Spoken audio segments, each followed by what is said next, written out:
네, 안녕하십니까. 국어 강사 김남준입니다. 오늘부터는 드디어 본격적으로 향가라는 갈래를 수업을 하게 되는데요.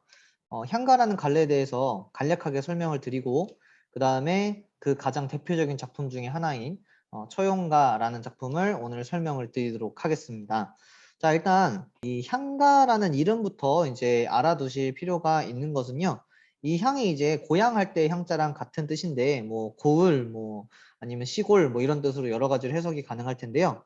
자, 향가는 이제 제가 방금 말한 그 한자의 뜻을 기반해서 봤을 때 이제 신라 시대의 어떤 전형적인 노래다라는 것을 알아주시면 좋을 것 같습니다. 이게 이제 국문학계에서 뭐 이제 여러 논문들을 통해서 이제 뭐 봤을 때 뭐 이거의 또 다른 이름은 뭐 어떤 것들이 있고 뭐 이렇게 나오는데요. 그런 내용은 우리가 이제 고등학교 학습에선 중요하지 않기 때문에 그런 부분은 차치하고요. 자, 여기서 이제 말하는 이 향이 신라의 이제 수도인 서라벌을 의미한다는 것으로 간단하게 이해해 주시면 좋을 것 같아요. 그래서 이 향가라는 갈래는 신라 시대의 어떤 특징적인 노래의 어떤 형태다라는 거를 이해해 주시고 받아들여 주시면 좋을 것 같고요. 자, 그렇다 보니까 이제 향가라는 노래를 지은 창작층부터가 우리가 흥미로운 부분들로 좀 가득 차 있다. 이렇게 보시면 좋을 것 같아요. 자, 향가는 일단 주요 창작층, 작가층이 이때 당시에 나름대로 좀 뭐 권력이 있다고 해야 될까요? 아니면 지위가 있다고 해야 될까요? 이런 사람들이 창작을 했던 경우들이 많았습니다. 그래서 뭐 첫째로는 당시에 이제 승려 집단이 될 가능성이 크고요. 또는 우리 화랑, 즉 신라 시대에 어떻게 보면은 지금으로 따지면 어떤 아이돌이라고 표현해야 될까요?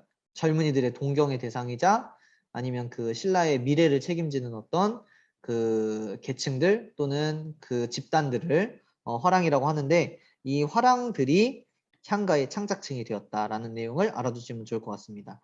자, 그러다 보니까 기본적으로 향가에는 굉장히 좀 종교적 색채들이 많이 드러나는 걸 볼 수가 있습니다.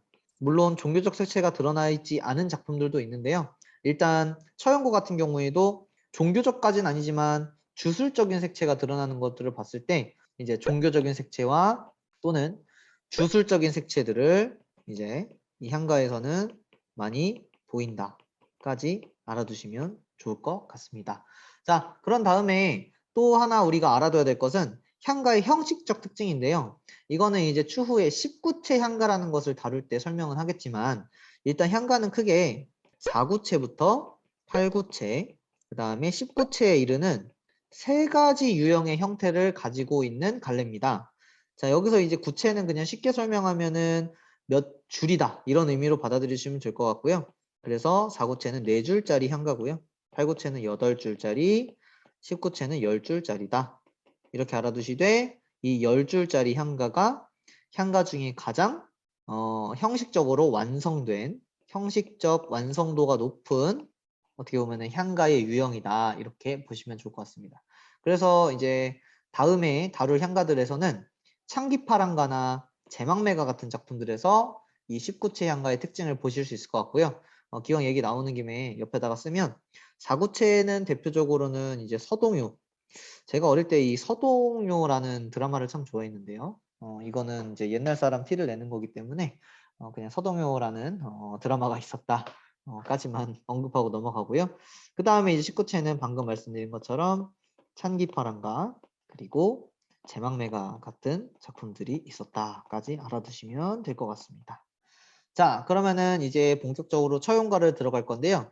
자, 향가도 마찬가지로 앞선 고대 가요들과 유사하게 기본적으로 작품에 대한 배경설화가 존재합니다. 그래서 이 작품도 처용에 대한 배경설화가 존재하는데요. 자, 간단하게만 이제 설명을 드리면 자, 이제 49대 헌강왕 때, 그러니까 신라 시대겠죠? 자, 주인공이 처용입니다. 처용이 없는 사이에 자, 그의 아내를 처용의 아내를 흠모하던 역신이라는 존재가 있었습니다. 자, 뭐 그냥 쉽게 설명하면 사람 이름으로 이해해 주시면 좋을 것 같고요.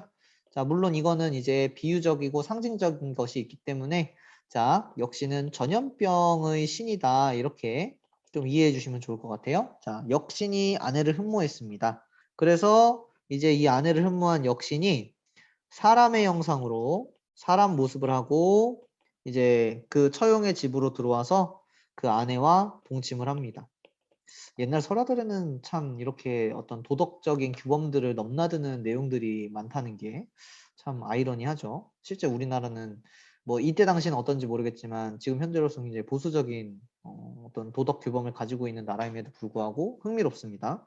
자, 이러고 있는 상황 속에서 밤늦게 집에 귀가한 처용이 이 광경을 보고 노래를 부르는 겁니다. 그 노래가 바로 처용가가 되는 거예요. 뭐 여기까지 어려울 거 없으시죠?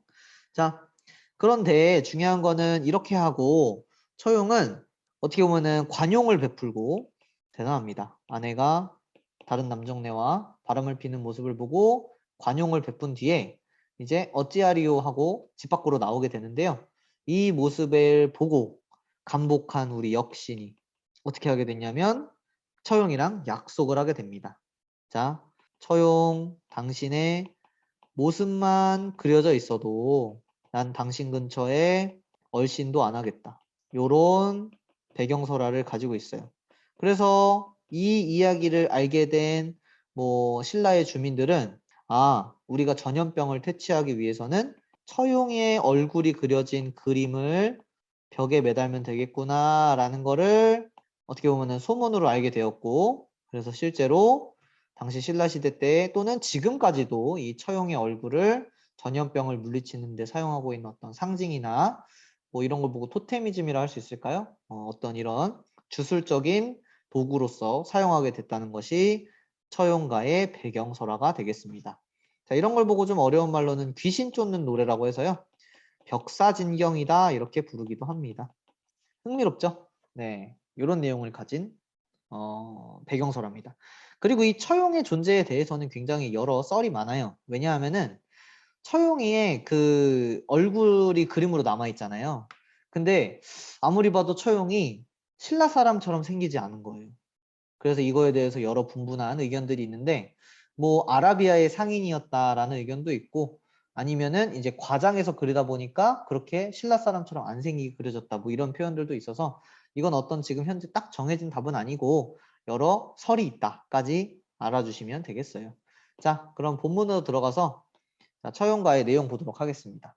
자, 방금 말씀드린 배경설화처럼 처용이 집에 들어왔을 때 아내가 다른 남정네와 그 바람을 피는 장면을 마주한 것을 우리가 머릿속에 그림을 그리면서 이 내용 보시면 좋겠습니다. 자, 보겠습니다. 동경 밝은 달에 돼 있는데 여기서 이 동경은 이제 서울입니다. 서울. 서울이라 하면 서라벌을 의미하고요. 신라의 수도죠. 자, 그 속에 이제 그 밝은 달에 이제 시간적 배경을 드러내네요. 밤입니다. 그리고 처용은 여기서 밤들이, 자, 밤 늦도록 놀다가 자, 집에 들어와 자리를 보니, 즉 아내가 있는 그 잠자리를 보니 아이고야, 자, 다리가 넷이구나 이렇게 되는 거죠. 자, 다리는 여기서는 이제 뭐 대유적 표현이라 볼 수 있겠네요. 자, 무슨 말이냐면은 비유적 표현인데, 자, 다리라는 거는 다리가 둘, 이건 한 사람을 뜻하는 것이고, 다리가 넷이라는 것은 두 사람이 있구나 라는 걸 여기서 말하고 있네요. 자, 그 다음에 이제 얘기합니다. 둘은 내해였고, 자, 이 둘은 내해, 나의 아내의 것이고, 그 다음 둘은 누구의 다리인가? 뭐 이거는 뭐 의문 제기라고 볼 수 있겠죠. 누구의 것이지? 내 아내랑 바람피는 놈이 누구지? 그랬는데 본디 내해 남아는 본래는 나의 아내였지만 이제 나의 아내는 어때요? 역신과 동침하게 돼버렸죠. 그래서 빼앗긴 것을 역신에게 빼앗긴 것을 어찌하리요. 여기서 나타나는 화자의 정서는 체념적 정서 또는 이런 문제를 용서하는 관용의 태도를 보이면서 이 작품이 끝이 난다는 점을 보시면 되겠습니다. 자, 그래서 방금 말씀드린 내용처럼 이거는 단순히 그냥 그 처용이 아내를 뺏기고 그 아내를 뭐 다른 남자한테 가는 것을 용서해주고 뭐 이런 개념이 아니라 방금 말씀드린 것처럼 이 역신, 즉 이 전염병에게 관용을 베풀면서 결국엔 전염병을 퇴치하게 되는 이런 맥락을 가지고 있다는 사실을 알아두시면 좋을 것 같아요. 그만큼 이 작품은 굉장히 주술적인 성격을 가졌고요. 그 다음에 그 아까 말씀드린 것처럼 귀신을 물리치는 뭐 다른 말로 표현하면은 뭐 축사, 이것도 귀신 쫓는다는 뜻이죠. 이런 의미를 가진 작품이다까지 보시면 되겠습니다. 자, 그런 다음에 제가 지금 향가의 특징 중에 하나를 안 썼습니다. 자, 어떤 특징이었냐면요. 향가의 특징에는 향찰이라는 문자를 사용했다는 점, 요거 굉장히 중요하거든요. 자, 요 향찰이라는 문자에 대해서 간단하게만 설명을 드리겠습니다. 자, 여러분들 모두 아시다시피, 자, 우리말에 맞는 글자는 언제 창제가 됩니까? 자, 힌트를 드렸죠? 네, 그렇죠. 창제라고 제가 말씀드렸기 때문에 세종대왕 때 훈민정음이 만들어지면서 우리말에 맞는 글이 만들어졌습니다. 자, 근데 이 말씀을 드리는 이유가 있죠. 그럼 그 전에는 우리는 무슨 문자를 썼느냐? 당연하게도 중국의 한자를 사용했지요. 근데 세종대왕님께서도 훈민정음 서문에 언급하셨던 것처럼 아무리 봐도 우리말과 한문이라는 글은 서로 안 어울리는 거예요.